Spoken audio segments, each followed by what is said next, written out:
And we're live. Beef. What's good, people? It's your boy, Icarus Gray. And it's your homeboy, WordPlay T, because now you got me thinking about burgers. It's what's for dinner. And this is the No Rhyme or Reason podcast, where we talk about everything. Everything for no reason at all. No reason at all.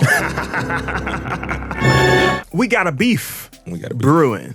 And our thought is on that beef, fans don't really care about it. Mm-hmm. Not in the way that they cared about Drake and Kendrick Lamar. And so that's kind of what we want to talk about. If you're not familiar, Joey BadA has come back with a series of jabs at the West Coast. And now West Coast folks are popping out and they're upset about it.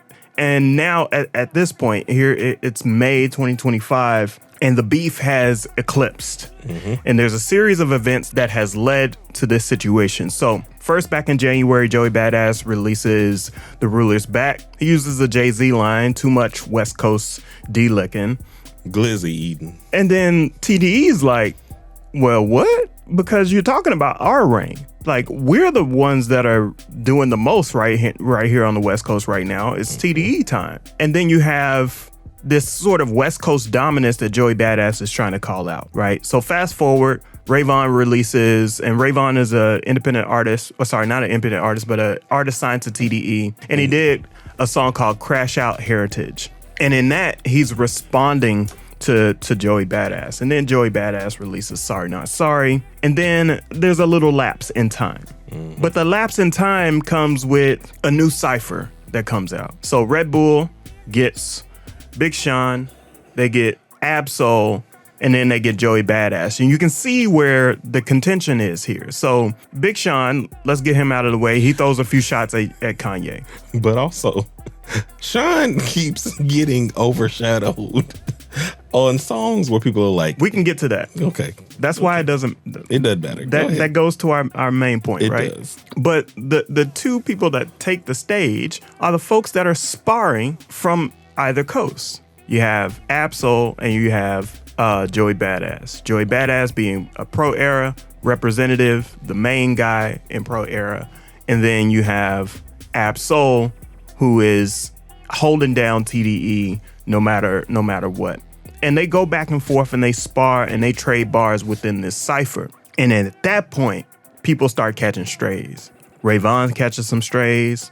J. Cole catches some strays. Kendrick catches a few strays. Other folks on the West Coast catch a few strays like Daylight. At this point, Joey BadA, with Ab-Soul in the same room, is holding frame. And Ab-Soul is also holding frame too, because he's like, nah, you're not going to sun me in this cipher, but we're still cool because this is competition. Right. And then after the cipher happens, Ray Vaughn strikes back with Ho Era. And then Joey BadA comes back the next day and drops the finals.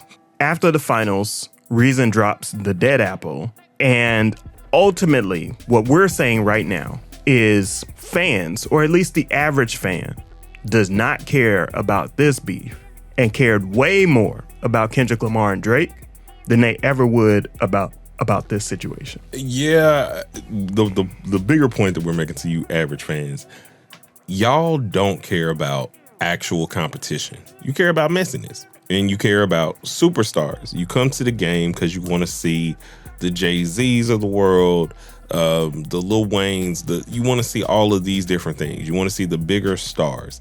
You want to see Jay and Nas, Biggie Pac, 50 Ja, all of these different beefs that have been like huge. Whereas like maybe when Ice Cube was beefing with Dr. Dre, or with Common, there was not a lot of people who cared.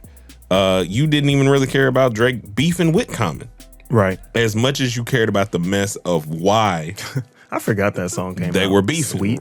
But there's so much that's showing that y'all don't care about true competition, because this here is an actual lyrical back and forth. It is a very good back and forth, but because they don't have the same star power or the same cachet, you don't really care. Now, Joey has a huge step in front of Ray Vaughn, called it man J Vaughn. You don't care that much about Ray Vaughn. Ray Vaughn just dropped the project in April. In the middle of all of this, I'm pretty sure, because it's my first time hearing about it as an artist who does keep up with things, there was no conversations about it. And there's not as much meat to chew on because you don't know that much about either of these people on a global stage. Nor do you want to care, right? Yeah. So these people haven't, to both of their points, neither one of them has released any hits recently.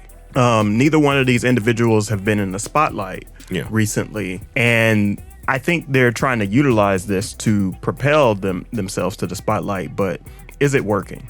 I believe it's working a little bit for Joey. Joey released 2 days ago with the finals, and he's already at 500,000, which for a smaller artist like himself, who has the lyrical cachet to be a bigger artist, that's a big movement.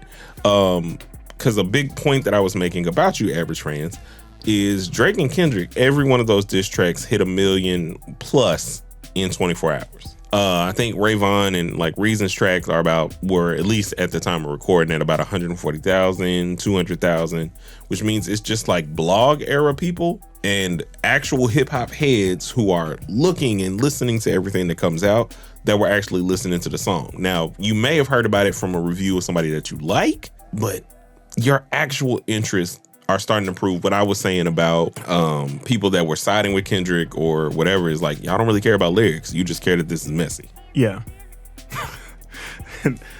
That sentence right there sound like Drake defense. But. Oh, well, let me clear that up because I'm definitely not trying to do that. We didn't care about lyrics on both sides. Yeah. It's just like, I don't think Drake put out a lot of songs in terms of when they were doing the back and forth that would, like, to me, be considered deeply lyrical. Well, they don't care about lyrics, and they don't care about rapping or battling as much as they do a good song or like entertainment. Right. So the folks they care more about clout than it is that. So why is that though? Why do you think that we're in a situation where both of these folks could be much more bigger because of this situation, or could be bigger just because they're talented? Why do you think they don't care about beef? Because most people come to see Godzilla and King Kong. They don't come to see an iguana and a small toy monkey.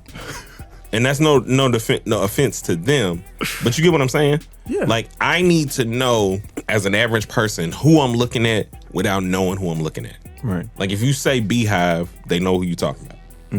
If you say Hova, you know who they talking about. Yeah. Like, globally, there's a name that you know, or Miss Carter, or however they want to like set it up. Whereas like everybody else, I'm not here for your actual skill if you haven't shown me that you're popular. And that's just the general currency of. But even then, I don't think people care about skill when you're popular. No. They care about the song making them feel a certain type of way.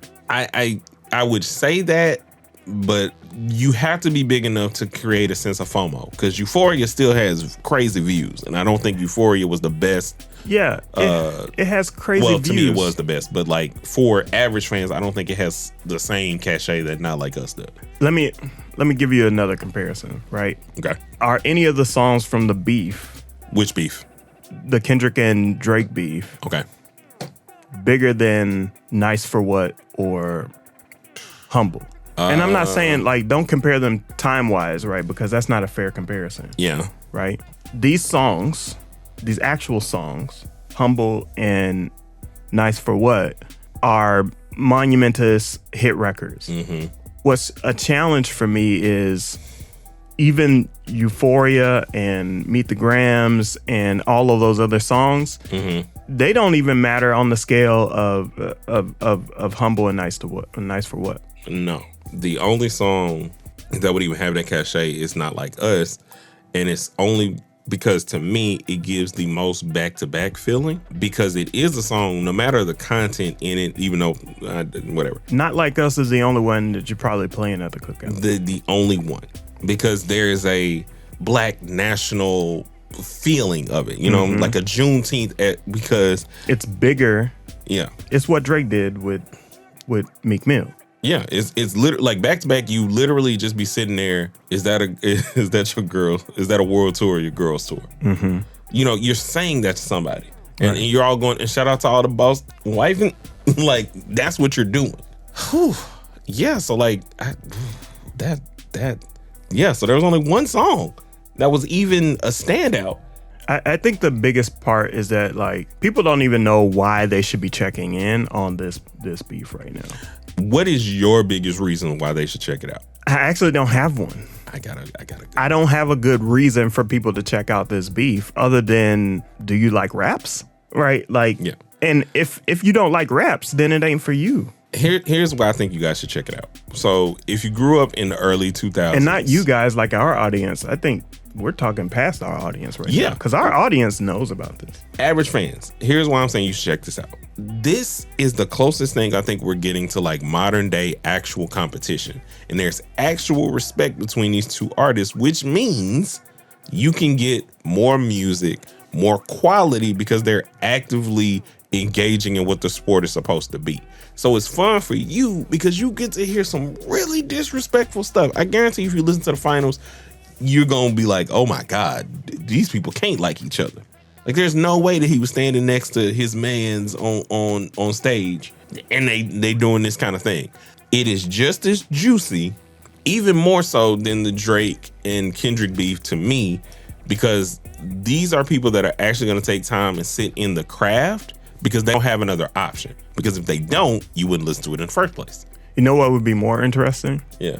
If J. Cole releases his album and says something about all of this. That would be the most. You know what?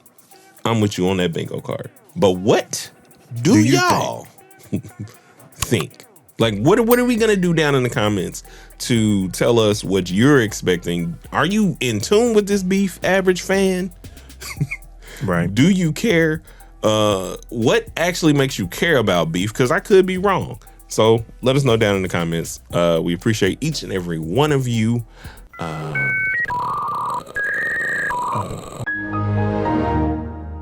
A 2 and no reason. Peace.